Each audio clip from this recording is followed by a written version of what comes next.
Hi, I go by the name of Podgy. You're looking for a job, looking for work.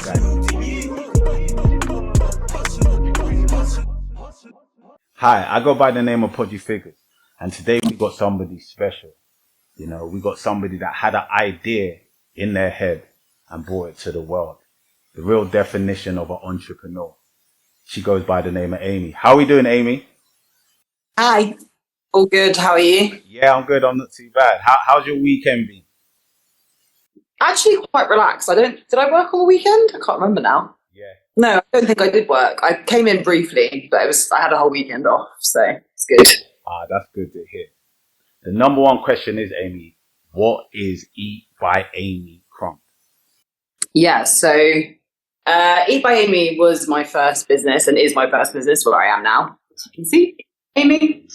And it's my wholesale bakery. And we have been around since, well, we really started in like 2019, and then we came into like real fruition, like bricks and mortar space in early 2021. And then Crumb is my cookie shop, which is separate business, and that's more public facing retail vibes. Yeah. Nice. I love a bakery. Like, I'm a big fan of like cookies and cakes and stuff like that. So yeah, I see it on your menu. You do vegan. Yeah, sorry, I didn't say that. It's only vegan. Yeah. So vegan bakery, vegan cookie shop, all things vegan. We don't like shout about it because I don't necessarily think it's one of our like core values, in the sense that like I'm not a crazy vegan who wants to like push it on people. I'm more encouraging of people just having a more plant-based lifestyle. So that's the approach, rather than being like, we're vegan. It's more just like, we happen to be vegan. Let's get straight to it, people. I go by the name of Podgy Figures, and I want to thank everybody that's been watching my channel. However, I need you to subscribe to my channel. I need you to press that like button. What's your best like selling like cookie?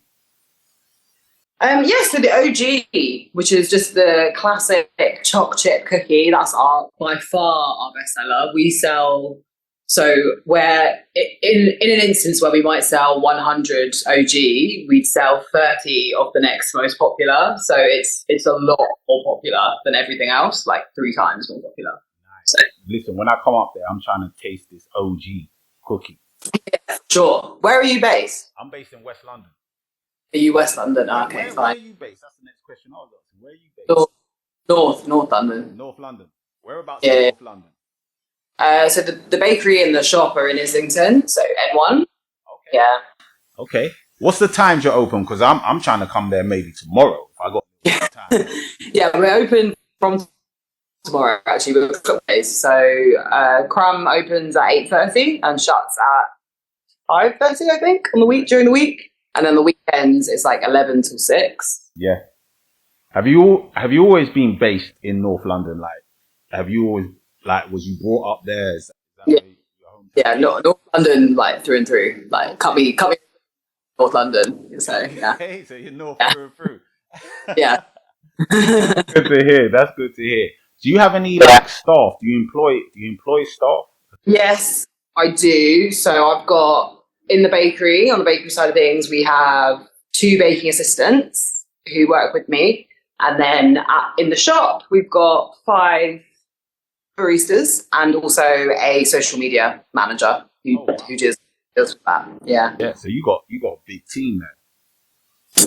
Yeah, I think, yes, it is quite a few people. It is quite a few people. But because everybody's part-time, it doesn't really feel too intense. So I think this year I'm trying to open a second shop. Nice. Which might involve quite a big move, because I might have to move the bakery into a bigger space as well. And like when West London, you need to come to West London, Amy. You know what I mean? I'm like north and east, yeah. South and west, no. Sorry. Why no? That's the way I look at it. It's like no south and west. What's going on? Yeah, I just don't like. I don't like south. I'm gonna bring you down to west, and I'm gonna show you. And you know. No, it's not, like I know bits of West London. Like obviously, I know like the bait places, obviously, but like outside of like the nice bit, like Portobello, like that kind of area. Yeah. When you go further west, I'm a bit like, no. Ealing, Acton, no. I've actually So, got Acton as well. yeah, it's too far. It's too far. It's too far out. It's too far west. No, I understand that. Listen, so you got a staff and a team. Like, Yeah. how is it managing people? Like, I have to say that hiring, when I opened Crumb, that was like my first big kind of step into hiring people. Because before that, I had a baking assistant working with me in the bakery, but it wasn't.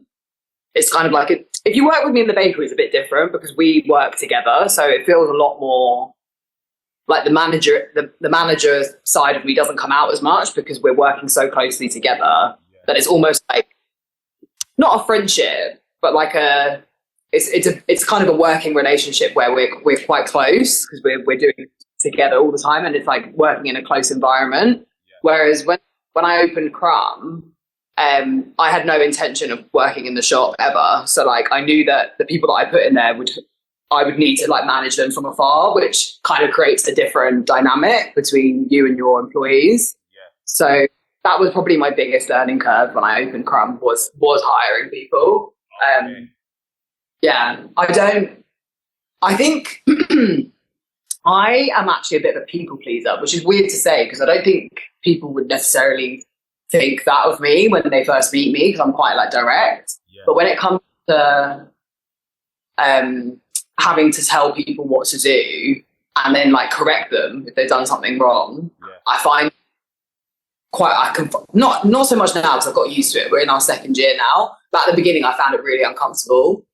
And I had a few people that I hired as well that made it really difficult for me to kind of manage them well. But it's all a learning curve, isn't it? Like I'm new. I'm new to managing, so obviously I'm gonna learn on the job. Definitely. Have you come from families of entrepreneurs? Weirdly, do you know what's funny is prior to opening Eat by Amy in 2019, I'd never really thought about it before. But yes, actually, okay. Like my dad's only ever worked for himself. Well, he works for his dad, and then he like inherited that company, and then he kind of he's only ever had his own business, basically businesses.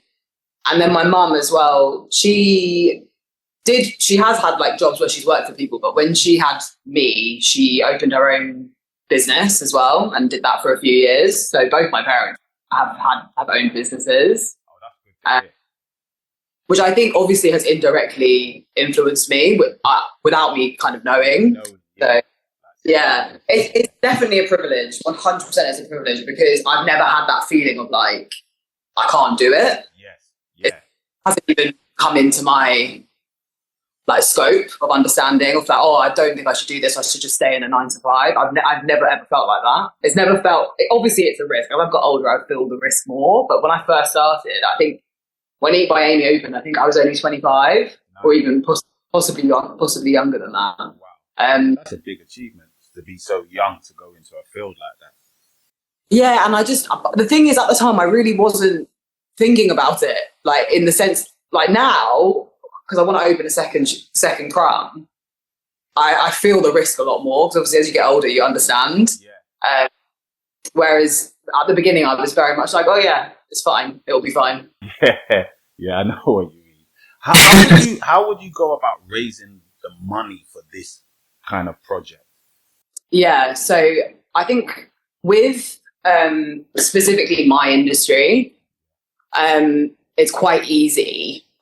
I hate to say easy because obviously everyone's got different circumstances. I'm not trying to like suggest that people who are in a really shit situation, this would be an easy thing to do. But in terms of like getting your foot through the door in something like bakery, for example, it can be very low cost to start with. So like my starting point was going to trade at markets. And at this point, I didn't have my own bakery. I didn't have like a huge team of people helping me or anything. It was just me by myself baking in my mum's kitchen and then going to market. So walk us through that. What's a trade of market? How does that work? So like, you know, like a local food market. So like, where did I start? I can't actually remember the first one I ever did, to be honest. Somewhere in North London. No, I actually think it could have been West because I used to do Nice. yeah, I used to do Portobello night market. Got love for you down here, Amy. I did it. To be fair, it was a good starting point. To be fair, I did a lot of markets basically. I did markets all over London. Wherever I could get my foot in the door, I would do it. And something like that is very low cost. So you pay like either like whatever the market fee pitch is, which is usually low, so something like 50 to 100 quid for the pitch, and then you're paying for the ingredients and then your time and effort to make them. But in terms of like startup costs, it's a low startup cost. Nice. So foot in the door, and you start to meet people and start to like build up your kind of customer services as well. Exactly. You need to know before you start any business. You need to know that there's demand for it and that it works and that what you're doing is wanted. Because it's all good and well being like, I've got this great business idea. I think it's great. If you think it's great, that's fine. But like, do other people think it's great too? Yeah. So yeah, my initial that's how I started. Basically, was just going to markets, selling at local markets, and just kind of like letting it snowball from there. In terms of like actually getting into a proper bricks and mortar space, I was at it for a while before I decided to take that jump, and I only took that jump because I had big wholesale clients that were paying me a significant amount of money, so I knew that to like pay the rent and stuff like that. And prior to starting my own business, I was in a 9-to-5 job for like 3.5 years, where I lived at home and saved a ton of money. So like for me, I didn't have to seek out funding basically, because it wasn't a massive startup cost, and I had the money to do it. You self-funded your own project. Yeah, at the beginning, yeah. No, that's the important thing you said as well, because you said you stayed at home while you had your 9-to-5, so you managed to save capital. Let's get straight to it, people. I go by the name of 𝐃𝐨𝐧'𝐭, and I want to thank everybody that's been watching my channel. However, I need you to subscribe to my channel. I need you to press that like button. One of the biggest, I guess it's both a privilege and also not a con, but like, what's the word? Sacrifice. Yeah. Is that so when I got the bricks and mortar place, it was during COVID. So I'd moved back home. So bear in mind I'd moved out. I'd left my mum's house. I was living in a flat by myself. Moved back home during COVID, opened the bricks and mortar brick bakery. And in my mind, when I did that, I was like, I'll probably be out of my mum's house in like the next couple of years. That was the goal. Yeah. And then I didn't leave until beginning of this year. Okay. So, yeah. So, what was that reason? Was it saving? What was it? There's no way I could afford to live by myself. Okay. There was just I couldn't do it. Like, I didn't make any money. I've only recently started making money. So there was no way I could move out and like be self-sufficient. It just wasn't even an option. Yeah. So yeah, I lived at home until I was 32, 31, 32. So you said you just started making money in a business like this. When should we say we would start to make profit in a bakery business? It's very dependent on like what it's all dependent on what your like overheads are and whether or not you're having to pay back a loan to get the whole thing started up in the first place, and who's giving you that money in the first place as well. Because obviously, if you seek out friends and family to help you at the beginning, fingers crossed, hopefully they're more lenient with you paying them back. So like you're not on this strict payment plan to get the money back to somebody. Yeah. So it's all dependent on like what your personal situation is. I mean, I think the stat is that most food businesses don't make money until like 3 years in, I think is the stat. Yeah, a lot of entrepreneurs I have spoke to, they said 2.5, 3 years before you can see a profit. Yeah, and that is, I mean, it's taken me a bit longer than that, I think, actually. Yeah, it's taken me a bit longer than that. It's taken me about 4 or 5 years to really see an actual profit that's like usable, if you see what I mean. Yes. Now that's good to hear, because there's people going to be watching this show and would like to know that information as well. Yeah. Another thing as well, there's some people that are in a crossroads that want to leave their 9-to-5 or pivot from where they are at life. Is there any advice you could give to them because they want to do something similar to what you're doing? To be honest, I don't want to be negative. I don't want to be neggy, but it's not a good time to do that, I would say. I would say stay in your 9 to 5, stay in the secure job where you know you're getting money for as long as possible. And if you can do your side hustle on the side, then do that. But unless things start to change, or if you have already very much proved what your idea is works and that you've got a very big audience for it who are willing to spend money on whatever it is that you're selling, I don't think it's time to be taking a jump into something new, personally. Interesting. So you're basically saying at this kind of cost of living time at the moment, if you are going to do it, build it up maybe as like a side hustle, 100%, and then get that going, and then make the transition. Yeah, if I was starting out now and I was still in the 9 to 5, I wouldn't leave the 9 to 5. No way. Like I'm in Crumb's gone into its like second year now, and we did all of our like finance stuff recently, and like we made a much bigger profit than we had anticipated, which is obviously great. The whole idea was that in year 2 was to open a second one, which I am going to do, but even being in profit has made it like we're not comfortable with taking the risk. Like it's not a risk, and I'm already established, if you see what I mean. Like if I was starting from scratch, if I was brand new on the scene, there's no way I would take the jump. There's no way. Yeah, but just kind of build it up, go to the stalls and yeah. I don't think to live off of your business, like unless you've got a lot of support, that's different as well. But unless you're able to, like, if you're super young, if you're in your early 20s and you're living at home and whatever, like then it's a bit different, and you've kind of got the luck of both time and money on your side. But if you're an adult, I mean, sorry, you are an adult at 20, but like if you're an older adult, yeah, it's like if you're having to pay a mortgage, look after kids, all that stuff, like there's no way you should be leaving in this climate. No way. Okay, that's interesting. On a side note, so I spoke to another entrepreneur. She was a female. She was excited to hear you're coming on the show, and she asked me to ask you a question like, do you face any discrimination or at all being a female in the business?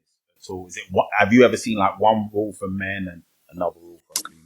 I don't think it's anything as blatant as that, but I do often come across people who just assume that I don't know what I'm talking about, based probably on both my gender and perhaps my age. But like, to be fair, I don't really deal with that many men anymore, which is quite nice. Okay. When I was trading at markets, I used to have to deal with men all the time. At that point in my career, it was very blatant that there was like a hierarchy between the genders. But now, because I'm in charge, I don't really go to markets. I haven't been to market in ages. I don't have to deal with any men. So everyone who works for me is a woman as well. So it's you don't have no men work for you. No men working for me. Not on purpose. I would hire a man. I have had men who worked for me previously, but at the moment we're all girls. So yeah, it's a bit, I don't know, it's a bit easier to manage. Another side note question she asked me to ask you as well is like, in a relationship, because you're got your own business and you have to kind of enter the world like almost with it like a shield on you. Yeah. She said like, in a relationship, like how do you kind of keep the femininity? She said like, in a relationship. I love this. This is such a good question. This is an excellent question. I love this question. So like, she's gonna love do you know what? Yeah. Do you know what? So I live my life like in masculine mode, like 24/7. I have to be, because like to run a business, you need to be like, you can't be soft, basically. You have to be very straight about everything, and like nobody's going to help you sort out your shit. Like, it's your business. Nobody's going to, if something goes terribly wrong anywhere, I have to sort it out. Like, nobody is going to do it for me. So like with relationships, I think it is so important to find yourself a man or a woman, whatever, who allows you to like takes the heat off of your thinking and stuff. So like, to put the show down. Yeah. So like I've been with my boyfriend for like a year and a half, and he fully, like, anytime we do anything together, and like whatever the situation, when it's us two, he's completely in control, and I don't have to think about a single thing. And that to me allows me just to relax, and then I can be in my femininity and have a relationship where I'm not like all the time. So it's very dependent on who you're dating. Obviously, you have to find the person who can let you relax. It's definitely a thing. It's definitely a thing. Being able to like act into your femininity it can be a challenge if you're not with the right person. So no, that's good to hear. That's some good information. I think people would take in on that one. Yeah, it's definitely more about your partner than it is you, I think, because like I've dated plenty of men who I've not been able to relax with and be feminine with, who might think, if you ask them, they might think, oh, she's awful about me. Whereas because of the type of person that my boyfriend is, he's so, like, he just has everything down. Like, I don't have to worry about anything. Like, all of the decisions he makes are decisions that I would make. Like, anything like, for example, I'll give a good example. Like, we went on a big trip at the beginning of the year, and there was like loads of like connecting flights that we needed to take, and I hadn't sorted it out, and we hadn't even spoken about it, but we both knew it needed to be sorted. And like, without me even asking, he'd sorted the whole thing. He booked all the connecting flights, booked all of the like airport shuttles. Everything was just done. Like, I didn't have to even think about it or ask him to do it. So like that. So I think it's very dependent on who you end up with, to be honest. No, I understand what you're saying. That plays a big part as well. Like, it's who you actually end up with. No, that's some good insight. I feel shit. Information. No, that is good to hear. Just before we go, Amy, so where is your location? So exactly. Yes. So the cookie shop Crumb is in Islington, and it's just off of Camden Passage. It's like 2-minute walk from Angel Station. I actually don't know what the exact address is, but it's just Google it. It's there. It's very close to Angel Station, basically. Nice. No, thank you. It's a pleasure having you on. As I said, I'm gonna, in my spare time, I'm gonna take a drive from West London. I'm gonna go down there. You should. Yeah. Some of these OG cookies. Yeah. Look forward to that one there as well. So, no, thank you. And it's a pleasure you coming on the show as well, man. I really appreciate your time and your energy. No worries.